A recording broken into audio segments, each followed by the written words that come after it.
the 2024 Railway Amendment Bill. Thank you. Shri Shyam सुंदर बाजू।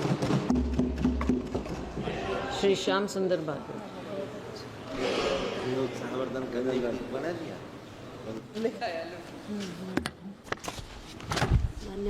धन्यवाद अध्यक्ष महोदय। सबसे प्रथम मैं आपको धन्यवाद करता हूं, आपने मुझे रेलवे संशोधन विधेयक 2024 पर बोलने का मौका दिया। अभी मैं जिस तरीके से सुन रहा था अध्यक्ष महोदय कि मुझे ऐसा लग रहा है कि 2014 से ही रेलवे बोर्ड चालू हुआ है और रेलवे चल रही है देश में।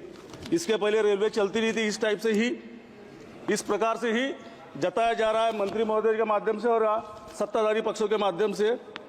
लेकिन आपको बताना चाहूँगा कि किस तरीके से रेलवे ये 2024 में नहीं, 2014 में नहीं तो 1903 से चालू 1905 से विधेयक तैयार किया गया है बोर्ड अधिनियम के तहत, रेलवे बोर्ड अधिनियम के तहत। जिस तरीके से ये विधेयक लाया गया है, जोनल और डिवीजन इनके अधिकारों को निरस्त करने का काम करने का तरीका है ये।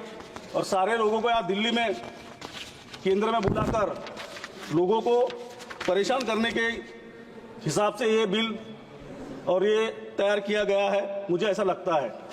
इसमें अध्यक्ष महोदय, रेलवे बोर्ड के सदस्यों की नियुक्ति, उनकी सेवा की शर्तें आदि को लेकर भी संदेह है। जिस प्रकार से रेलवे बोर्ड के चेयरमैन, सचिव और अन्य सदस्यों की नियुक्ति होगी, उसमें राजनीतिक हस्तक्षेप बढ़ाने की संभावना ज्यादा है। अध्यक्ष महोदय, इस सरकार ने स्थायी रेलवे कर्मियों की संख्या कम कर दी है। 16,50,000 से लगभग 13 लाख कर दिया गया है, जबकि रेलवे में कुल 2,63,915 पद खाली है। भारतीय रेलवे का निर्माण पिछले 150 वर्षों में देश के लाखों श्रमिकों के खून पसीने से हुआ है। सरकार आधुनिकीकरण के नाम पर रेलवे को निजी हाथों में दिया जा रहा है। इसका एक और उदाहरण है रेलवे स्टेशन के आधुनिकीकरण के लिए 45 साल की लंबी लीज पर पूंजीपति को दिया जाना। अध्यक्ष महोदय, इस सरकार ने विवेक देवराय समिति का गठन किया और उन्होंने लगभग रेलवे निजीकरण की दिशा में प्रमुख कदमों की सिफारिश की। भारतीय रेलवे का पूर्ण निजीकरण, रेल बजट को खत्म करना, जिससे भारतीय रेलवे की विशेष स्थिति समाप्त हो गई।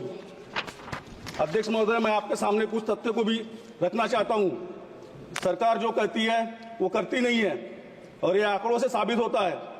हमारी पार्टी और हमारे दल के नेता श्री राहुल जी गांधी हमेशा रेलवे के निजीकरण के खिलाफ बोला है और सरकार के द्वारा झूठ का प्रचार किया जा रहा है कि रेलवे का निजीकरण नहीं हो रहा है, जबकि रेल मंत्री जी ने खुद लोकसभा में 16 सितंबर 2020 लिखित उत्तर में बताया कि चुनिंदा और लाभदायक 109 मार्गों पर 150 यात्री ट्रेनें निजी करने की प्रक्रिया शुरू हो चुकी है। अगर 150 ट्रेनों के परिचालन को निजी हाथों में देने की प्रक्रिया सरकार ने शुरू कर दिया है तो देश का विकास, रेलवे का विकास और युवा को रोजगार कैसे मिलेगा। अध्यक्ष महोदय, मैं लास्ट में बोलना चाहूंगा कि जिस तरीके से हमारे जो SC, ST, OBC के विद्यार्थी देश में कहीं पर भी पहले 2014 के पहले उनको पासेस दी जाती थी एग्जाम देने के लिए, वो इस सरकार ने बंद कर दिया है। कृपया करके आपके माध्यम से रेलवे मंत्री जी को बताना चाहूंगा कि वह शुरू किया जाए और वरिष्ठ नागरिकों के लिए जो सेवा इसके पहले शुरू थी वो भी शुरू की जाए। धन्यवाद।